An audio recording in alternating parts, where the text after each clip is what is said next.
বন্ধুরা, আমার এই ড্রাগন গাছের আগের ভিডিওতে আমি এই গাছের ভালো এবং দ্রুত ফুল আনতে কোন খাবার লাগবে তা দেখিয়েছিলাম। সেই ভিডিওতে আমি বলেছিলাম এই গাছে যে নতুন ডালাগুলো আছে তোমরা দেখতে পাচ্ছ, এই ডালাগুলিতেও ভালো এবং দ্রুত ফুল আনতে গেলে এই ডালাগুলিকে সঠিক সময় মানে এই সময় টিপিং বা এর ডগাগুলি কেটে ফেলতে হয়। তাই বন্ধুরা, আজকে আমি এই ড্রাগন গাছের নতুন ডালাগুলিকে কিভাবে টিপিং করতে হবে তা এই ভিডিওতে দেখাবো। তোমরাও এইভাবে তোমাদের ছাদ বা বাগানের ড্রাগন গাছের টিপিং করতে পারো এই ডালগুলিতে দ্রুত ফুল পাওয়ার জন্য। আরেকটি কথা বন্ধুরা, তোমরা যে আমার ভিডিওগুলি দেখো বা দেখছো, এগুলি সব আমি নিজে হাতে আমার ছাদের গাছগুলিতে এতদিন ধরে করে আসছি, আর তার ভালো রেজাল্টও আমি পেয়েছি। তোমরাও এই যত্নগুলি তোমাদের গাছে অনায়াসে করতে পারো।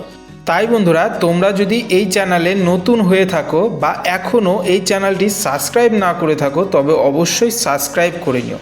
তো বন্ধুরা, দেখতেই পাচ্ছ আমার ড্রাগন গাছে যে নতুন ডালাগুলি ছেড়েছে সেগুলি কত সুন্দর মোটা আর কত হেলদি। দেখতেই পাচ্ছ যে সোজা উপরের দিকে উঠে যাচ্ছে এমনও ডালা আছে, আর কিছু ডালা বড় হয়ে গেছে যেগুলি নুইয়ে পড়েছে, এখনও সামনের দিকে বেড়েই চলেছে। তো এই ডালাগুলিকে এখন সামনের দিকে আর বাড়তে দিলে চলবে না। যদি বাড়তেই থাকে তবে আর পরবর্তীতে ফুল আসবে না। তো এখন সেই ডালাগুলিকে আমাদেরকে ডগার থেকে আমাদেরকে টিপিং করে দিতে হবে, না হলে পরবর্তীতে গিয়ে সেই ডালাগুলিতে সঠিক সময় আমরা ফুল পাবো না। তার জন্য এখন এই ডালাগুলি যে নতুন ডালাগুলি আছে সঠিক সময় হয়ে গেছে, তাই এখন এই ডালাগুলিকে আমাদেরকে ছেড়ে দিতে হবে ডগার থেকে। দেখতে পাচ্ছ এই ডালাটি যেমন উপরের দিকে উঠে গেছে, এই ডালাগুলি উঠতে থাকলে এতে ফুল আসবে না। তার জন্য কি করতে হবে, এই ডালাগুলিকে ধরে এইভাবে হালকা মোচড় দিয়ে নিচের দিকে শুইয়ে দিতে হবে। আবার বেশি জোর করা চলবে না, কারণ কি জোর করলে ভেঙেও যেতে পারে। তার জন্য একটু সাবধানভাবে নিচের দিকে নুইয়ে দিতে হবে। অটোমেটিক নিচের দিকে নুইয়ে যায়, আর যেগুলি না যায় সেগুলিকে এইভাবে নুইয়ে দিতে হয়। আবার তোমরা রশি দিয়ে বেঁধেও রাখতে পারো। যেমন এই সাইডে যে ডালাগুলি দেখতে পাচ্ছ এগুলি এখনও ছোট আছে, এখন নুইয়ে দিতে গেলে ভেঙে যেতে পারে, এখনও অনেকটা বড় হওয়া বাকি আছে। এগুলি যখন বড় হবে তখন আমি আবার এগুলি অটোমেটিক না নুইয়ে গেলে আবার নুইয়ে দেব। দেখতে পাচ্ছ যে ডালাগুলি নুইয়ে পড়েছে, সেই ডালাগুলিকে আমি ভালো একটি কাটার দিয়ে আমি এই ডালাগুলির ডগাগুলি কেটে দেব। তোমরা দেখতে পাচ্ছ এই ডালাটি কত বড় হয়েছে। আমাদের গাছের যে তোমাদের গাছের বা আমি আমার গাছে যেটি করি, এই রকম বড় ডালা হলে সেই ডালাটিকে সম্পূর্ণ রেখে দিই না। সেই ডালাটি যে গাছের যে শেপ ওয়াইজ আমি সেই ডালাটিকে টিপিং করি, মানে গাছের যে হিসাবে প্রত্যেকটি ডালা আছে সেই হিসাবটি আমি অনুমান করে মাপ রেখে আমি ডালাগুলিকে টিপিং বা ছাঁটাই করে দিই। বন্ধুরা, তোমরাও তোমাদের যদি গাছে এইভাবে টিপিং করো তাহলে তোমাদের গাছের শেপটাও ভালো থাকবে, ভালো হবে। তোমরা যখন টিপিং করবে বা আমি যখন টিপিং করছি দেখতে পাচ্ছ যে একটু পাকা করে আমি ডালগুলি ছাড়ছি, মানে ডালটির 3 সাইড ছেটে ফেলছি। দেখতে পেলে এতে করে কি হবে, ডালের ডগায় জল জমবে না আর ডালটি পচার সম্ভাবনা খুবই কম থাকবে। তো বন্ধুরা, এইভাবে আমি একে একে সমস্ত ডগাগুলি কেটে নিচ্ছি, তোমরা দেখতে পাচ্ছ। আর যে ডালাটি ওর ডগার দিক থেকে অটোমেটিক গ্রোথ কমে যায় সেই ডালাতে টিপিং না করলেও হয়, সেই ডালাতে অটোমেটিক ফুল চলে আসে।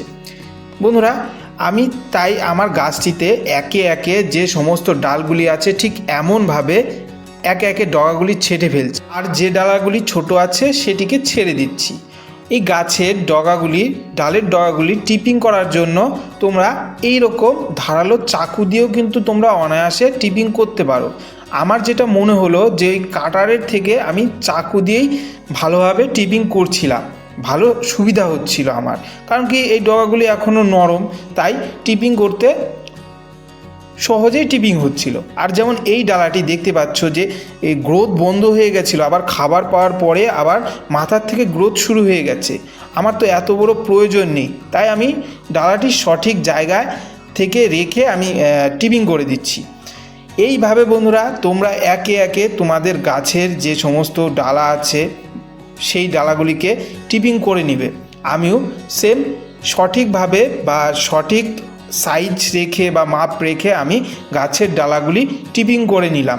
আমি আমার এই গাছের এই পাশে ওই পাশে দুপাশে আমি টিপিং করে নিচ্ছি। আর যে ডালাগুলি তোমরা দেখতে পাচ্ছ এই ডালাগুলি এখনও ছোট আছে, যখন বড় হবে তখন এই ডালাগুলিকেও আমি সেমভাবে টিপিং করে নেব বা ডগাগুলি ছেড়ে নেব। একটি নতুন ডালা মোটামুটি গাছের যে সাইজ বা হাইট অনুযায়ী হওয়ার পরেই সেটিকে টিপিং করা প্রয়োজন। তো বন্ধুরা আমি আমার গাছের এই সাইড ওই সাইড দুই সাইডেই টিপিং করে নিয়েছি আমার গাছের সুবিধা অনুযায়ী বা আমার গাছ অনুযায়ী। দেখতে পাচ্ছ এই সাইডটা আমি টিপিং করেছি ডালাগুলিকে একদম গোড়ার থেকে ছোট ছোট রেখে, কারণ কি এই সাইডে আমার জায়গা শর্ট, আমি যেতে খুবই অসুবিধা হয়, তাই যাওয়ার জায়গা রেখে আমি টিপিং করেছি। তোমরাও তোমাদের সুবিধা অনুযায়ী তোমাদের গাছের ডালাগুলি টিপিং করতে পারো। তো বন্ধুরা আমার ছাদের গাছের ডালাগুলি টিপিং হয়ে গেছে। এখন নিচে আমার যে দুটি পিলার আছে সেই ডালাগুলিকে ড্রাগন গাছের ডালাগুলিকেও আমি সেমভাবে টিপিং করে নেব। এই যে এইটি একটি গাছ আর এইটি আরেকটি গাছ, এই গাছটির কুশিগুলো পরে বেরোনোর জন্য এখনও ডালাগুলো ছোট আছে। যে ডালাগুলি বড় হয়ে গেছে নিচে নুয়ে পড়েছে সেই ডালাগুলিকে আমি শুধু টিপিং করব। এই যে এই গাছটির যে ডালাগুলি দেখতে পাচ্ছ নিচে নুয়ে গেছে এবং সুন্দর হেলদি এবং মোটা মোটা ডালা হয়েছে, সেই ডালাগুলিকে আমি একে একে সেমভাবে উপরে যেভাবে আমি টিপিং করেছি আমার গাছের হাইট অনুযায়ী সেই হিসাবেও আমি এই গাছটি মেপে ডগাগুলি ছাঁটাই করে দিচ্ছি।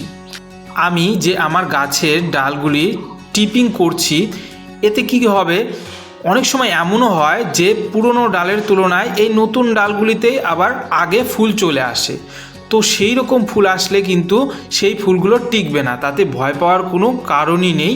পরবর্তীতে ফুল আসলে সেই ফুলগুলি ম্যাচিউরড হওয়ার পরে, ডাল ম্যাচিউরড হওয়ার পরে অবশ্যই টিকবে, দ্রুত টিকবে। তো বন্ধুরা আমার এই গাছের দুটি গাছেরই টিপিং হয়ে গেছে।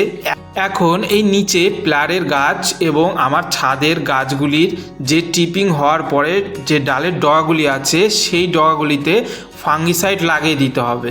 কারণ কি এখন ডালগুলি ছেড়েছি আর ফাঙ্গাসের অ্যাটাক হতে পারে ফাঙ্গিসাইড না লাগালে, তাই আমি ফাঙ্গিসাইড সুন্দর করে গুলে নিয়ে হাত দিয়ে এই ডগাগুলির আগায় বা মাথায় দিকে যেদিকে কেটেছি সেই জায়গায় লাগিয়ে দিচ্ছি। তোমরা হাতে সময় নিয়ে এইভাবে যে ডালগুলি ছাঁটা হয়েছে বা টিপিং করা হয়েছে সেই ডালগুলিতে ফাঙ্গিসাইড লাগিয়ে দিলে খুবই ভালো হয়। আর যারা বাগানে অনেক ড্রাগন গাছ করেছো তাদের তো এইভাবে করা সম্ভব নয়, তাই তোমরা এই ড্রাগন গাছের ডালাগুলি টিপিং করার পরে অবশ্যই কিন্তু স্প্রে মেশিনের সাহায্যে এই ফাঙ্গিসাইড স্প্রে করে নিও। তো বন্ধুরা আমি আমার গাছের ছাদের গাছের ডগাগুলি টিপিংয়ের পরে আস্তে আস্তে এইভাবে ফাঙ্গিসাইড প্রত্যেকটি ডালায় লাগিয়ে দেওয়ার চেষ্টা করছি। আমি এই কয়টি ডালায় লাগিয়ে নিলাম। আমার হাতে কম সময় থাকার জন্য আমি স্প্রে মেশিনের সাহায্যে আমি এই ডালগুলির ডগায় ওই ফাঙ্গিসাইড স্প্রে করে দিচ্ছি। তোমরা যে কোনো ম্যানকোজেব গ্রুপের ফাঙ্গিসাইড তোমাদের গাছে টিপিং করার পরে তোমরা স্প্রে করে নিতে পারো। আমি এইভাবে আমার নিচের গাছ এবং উপরের গাছ তো হয়ে গেছে, এখন নিচের গাছে আমি পিলারে যে করেছি টিপিং করেছি সেই ডালাগুলিও আমি এইভাবে ফাঙ্গিসাইড স্প্রে করে নিচ্ছি। সমস্ত গাছে বা সমস্ত ডালাগুলি আমি সুন্দর করে ভিজিয়ে নিচ্ছি দুটি পিলারই।